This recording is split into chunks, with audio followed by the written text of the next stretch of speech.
individual undergoes a change in his or her knowledge and behavior on account of learning. Learning के द्वारा ही, अध्ययन के द्वारा ही कोई भी व्यक्ति अपने व्यवहार में, अपने ज्ञान में बदलाव से गुजरता है. मतलब कि जैसे कि फॉर एग्जांपल कोई भी छोटा बच्चा है, उसे ये नहीं पता कि अगर वो दिया सलाई को हाथ लगाएगा तो उसका हाथ जल जाएगा, बट वो लगाता है तो उसका क्या होता है, उसका हाथ जल जाता है. नेक्स्ट टाइम वो हाथ लगाने से पहले सोचेगा लाख बार. क्यों? क्योंकि हाथ लगाएगा तो उसका हाथ जलेगा. तो उसने क्या, एक कड़वा अनुभव ले लिया कि दिया सलाई को हाथ लगाने से हाथ जलता है, तो उसने सीख ले ली, उसने सीख लिया, तो उसके बिहेवियर में क्या हुआ, उसके बिहेवियर में चेंज हो गया. नेक्स्ट टाइम में वो दिया सलाई को देख के उसके पास जाने के बजाय उससे दूर जाएगा. तो ये सब क्या हो गया, लर्निंग का प्रोसेस है. किसी भी चीज़ को, किसी भी न्यू स्किल्स को, न्यू बिहेवियर को, न्यू नॉलेज को सीखने का, पुराने स्किल्स में, पुराने नॉलेज में अपने चेंज लाने का. We can say that in the first line the process of learning something. मतलब कि लर्निंग क्या है, किसी भी चीज़ को सीखने का एक प्रोसेस है. Knowledge that you get from studying. कोई भी ज्ञान है अध्ययन से सीखने का. So this is the meaning of learning. Now come to the types of learning. Types of learning, there are 3 types of learning. हमारे पास कितने टाइप्स हैं? 3 टाइप्स हैं लर्निंग के. And these are, first is motor learning, second is verbal learning, third is conceptional learning. मतलब these are 3 parts of learning. So let's we start from the first part of learning, that is motor learning. Most of our activities in day-to-day life refer to motor activities. Example walking, running, driving etc. मतलब हमारे पूरे दिन की most activities, मतलब most of our activities, पूरे दिन की हमारी ज़्यादा से ज़्यादा activities जो होती हैं वो refer होती हैं motor learning के लिए. For example walking, running, driving etc. मतलब पूरे दिन में हम चलते हैं, चलना फिरना, खाना नहाना, जो भी हम क्रियाएं करते हैं वो सभी हमारी रिफ़र होती हैं मोटर लर्निंग. मोटर लर्निंग होती है गतिक, इसे बोलते हैं गतिक. All these activities involve muscular coordination. Coordination होता है समन्वय, तालमेल. मस्कुलर होता है मांसपेशियाँ. मतलब मोटर लर्निंग, मोटर एक्टिविटीज़ को करने के लिए हमें किस चीज़ के कोऑर्डिनेशन की ज़रूरत होती है? Muscular coordination. अगर मस्कुलर कोऑर्डिनेशन सही नहीं है तो हम मोटर एक्टिविटीज़ नहीं कर सकते. So our day to day activities refer to motor learning. The second part is verbal learning. Verbal learning में हमें लैंग्वेज की ज़रूरत होती है. This type of learning involve the language. मैंने अभी बताया था आपको हमें लैंग्वेज की ज़रूरत होती है वर्बल लर्निंग में. तो this type of learning involve the language we speak the communication method we adopt. Example, sign, pictures, symbol, words, sound etc. are the tools used in such activities. मतलब verbal learning में हम क्या करते हैं, language को use करते हैं, हमें कम्युनिकेशन मेथड के लिए अडोप्ट करते हैं. और इसके लिए हमें कौन कौन से टूल्स यूज़ करने होते हैं? Sign. Sign means, sign language आपको पता होगा, सांकेतिक भाषा, जो कि स्टूडेंट ज़्यादातर एग्ज़ाम्स में यूज़ करते हैं. इशारों से पूछते हैं ना, फर्स्ट का सेकंड का क्या है, फर्स्ट का क्या है, इस तरह से साइन लैंग्वेज होती है. फिर है पिक्चर्स. पिक्चर के थ्रू किसी को अपने कोई भी टॉपिक समझाना. सिंबल्स होते हैं, किसी भी तरह के सिंबल्स को यूज़ करके अपने टॉपिक को क्लियर करना. वर्ड्स है, वर्ड्स में क्या होता है, हम शब्दों का यूज़ करते हैं. सिंबल्स में हम प्रतीकों का यूज़ करते हैं. जैसे फॉर एग्जांपल अगर हमें नेशनल फ्लैग के बारे में बताना है तो हमें नेशनल फ्लैग का पहले सिंबल दिखाना होगा, उसके बारे में बाद में हम डिस्क्रिप्शन देते हैं. फिर है साउंड एक्सेट्रा. अब sound, sound is the most important, sound is most important thing in communication. Without sound, अब बिना साउंड के हम क्या करेंगे? जब तक हम कम्युनिकेशन में किसी भी प्रकार का साउंड नहीं आएगा, हम अपने वर्ड्स यूज़ नहीं करेंगे, तो सामने वाला हमारी बात समझ ही नहीं सकता. तो साउंड बहुत ज़्यादा इम्पोर्टेंट है.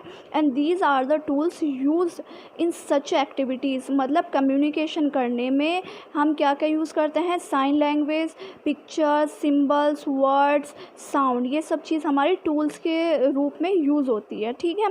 Third is conceptional learning. इसमें क्या आता है? In this form of learning we require higher order mental process. इसमें हमारा हायर मेंटल प्रोसेस यूज़ होता है, like thinking, reasoning, intelligence. With the use of this child learns different concept. इसी के द्वारा ही कोई भी बच्चा डिफरेंट कॉन्सेप्ट सीखता है। क्यों? क्योंकि इसमें higher mental order process use होता है, लाइक थिंकिंग, सोचना, रीजनिंग, मतलब तर्क वितर्क की शक्ति। जो बच्चा तर्क वितर्क करता है ना, कि बच्चा बोलेगा कि सेब अगर है पेड़ से, वो नीचे ही क्यों गिर रहा है, ऊपर क्यों नहीं जा रहा, वो हर चीज़ को ऐसे ही नहीं एक्सेप्ट कर लेता, वो आपसे तर्क वितर्क करेगा। फिर है इंटेलिजेंट होता है बच्चे की बुद्धिमत्ता। वो सब चीज़ें इसमें यूज़ होती हैं। इन्हीं के द्वारा बच्चा गया है नए नए कॉन्सेप्ट को सीखता है। तो ये हमारे टाइप्स ऑफ लर्निंग ख़त्म हो चुके हैं। अब हम पढ़ते हैं लैंग्वेज स्किल्स। लैंग्वेज स्किल्स क्या होती हैं? लैंग्वेज स्किल्स में आती हैं हमारी, first is listening, then speaking, फिर रीडिंग, देन राइटिंग। इसमें क्या आते हैं? एग्ज़ाम में पूछा जाता है। एग्ज़ाम में आपको आगे पीछे भी दी जा सकती हैं, आपको सीक्वेंस में रखने के लिए पूछ सकते हैं।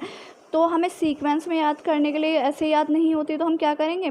First is listening. लिसनिंग होती है सुनना, स्पीकिंग होती है बोलना, रीडिंग होती है पढ़ना, एंड राइटिंग मीन्स लिखना।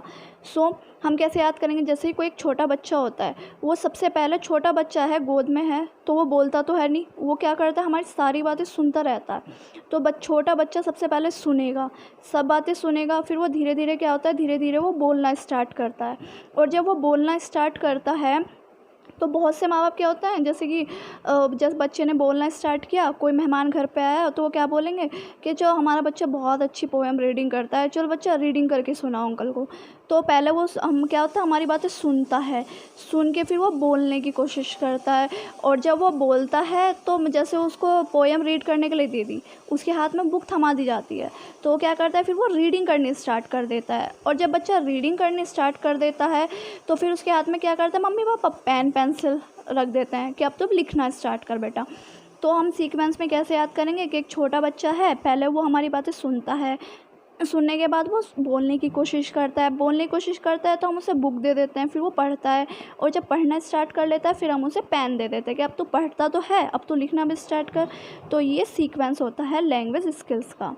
अब क्या करते हैं? लैंग्वेज स्किल्स को 2 पार्ट में डिवाइड किया जाता है। First is receptive skills and second is productive skills. Sometimes receptive skills also known as passive skills and productive skills sometimes known as active skills.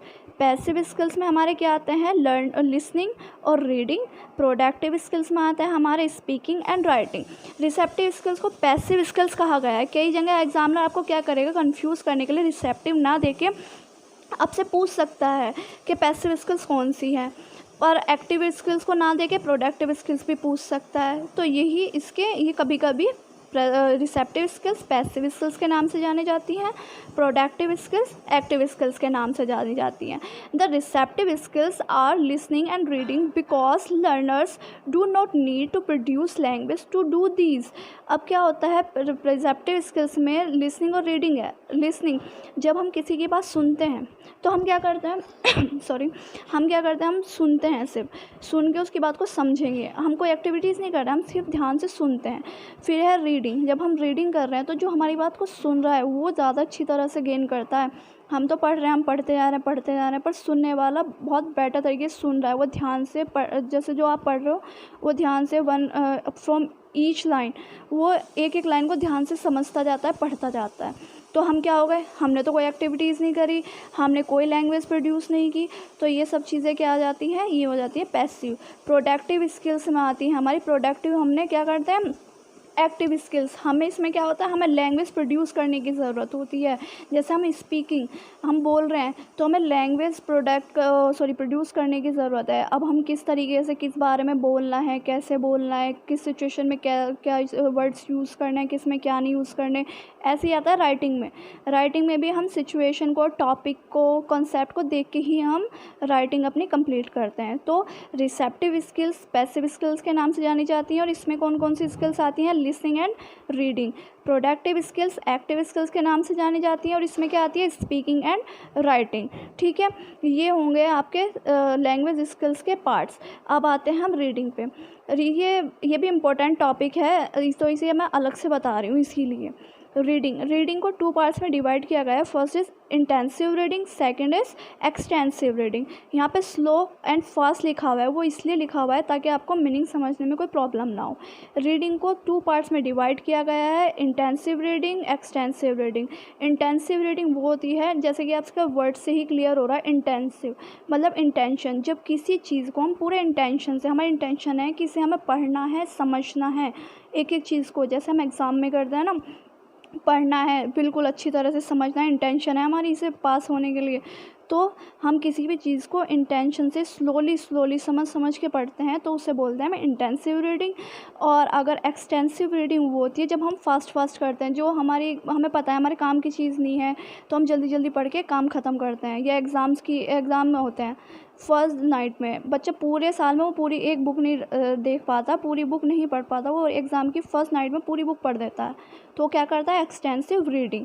और इन्हीं दोनों को अलग अलग नेम भी दिए गए हैं, जैसे स्कैनिंग और स्कीमिंग। स्कैनिंग होता है किसी भी चीज़ को स्कैन करना मीन्स ध्यान से पढ़ना। स्कैनिंग नहीं होती एक एक वर्ड का मीनिंग सब चीज़ें ध्यान से पढ़ना। स्कीमिंग होती है जो हमारी चीज़ जल्दी पढ़ना, जो ज़रूरत की चीज़ है उसे तो अपना समझते रहो, जो ज़रूरत की चीज़ नहीं उसे स्किप करके ऐसे पढ़ते हो। तो रीडिंग को 2 पार्ट्स में डिवाइड किया गया है। First is intensive reading, second is extensive reading. Intensive reading में हम क्या करते हैं, किसी बात को सोच के समझ के अच्छे से पढ़ते हैं, स्लो रीडिंग करके। एक्सटेंसिव रीडिंग में हम फास्ट रीडिंग करते हैं, ज़रूरत की चीज़ को एक्सेप्ट करते हैं, बाकी चीज़ को हम क्या करते हैं, इग्नोर करते चलते हैं जल्दी। रीडिंग के ही इन 2 नेम्स को अलग नेम से जाना जाता है। First is scanning, second is skimming. तो ये आपके हो गए लैंग्वेज स्किल्स, ठीक है। अब हम पढ़ते हैं लैंग्वेज एक्विजिशन। अब लैंग्वेज एक्विजिशन में क्या आता है, when language is learned naturally and without any systematic practice it is called acquisition। मतलब जब भी लैंग्वेज को विदाउट मतलब किसी भी सिस्टमेटिक प्रैक्टिस के, किसी भी रूल के, किसी भी मेथड के नेचुरली वे में, मतलब बच्चा ऐसे ही बिना किसी के सिखाए अपना आप सीख जाता है, तो उसे बोलते हैं एक्विजिशन, मतलब अर्जन करना। The term learning and acquisition are complementary, मतलब क्या है, एक दूसरे के पूरक हैं। लर्निंग एंड एक्विजिशन एक दूसरे के पूरक हैं। और क्या है, जब कोई बच्चा, जैसे कि हमारे घर में छोटा बच्चा होता है, उसे हमें सिखाने की ज़रूरत नहीं पड़ती, बहुत सी चीज़ें वो हमारे एटमॉस्फेयर, जो हमारे घर का एटमॉस्फेयर होता है उसी में वो सारी चीज़ें सीख लेता है। कैसे, वो अपने आप नेचुरल तरीके, क्योंकि बहुत सी क्वालिटीज़ बच्चों में ऐसी होती हैं वो बिना किसी के सिखाए अपने आप सीख लेते हैं। तो ये कॉन्सेप्ट क्या कहलाता है, एक्विजिशन। तो ये हमारा लर्निंग एंड एक्विजिशन कॉन्सेप्ट यहाँ पे ख़त्म होता है। आई होप कि आप लोगों को समझ में आया है। अगर अच्छा लगा है तो लाइक एंड शेयर कीजिए एंड अच्छे कमेंट कीजिए। At last, thank you very much, listen to me very carefully. Bye bye, best of luck.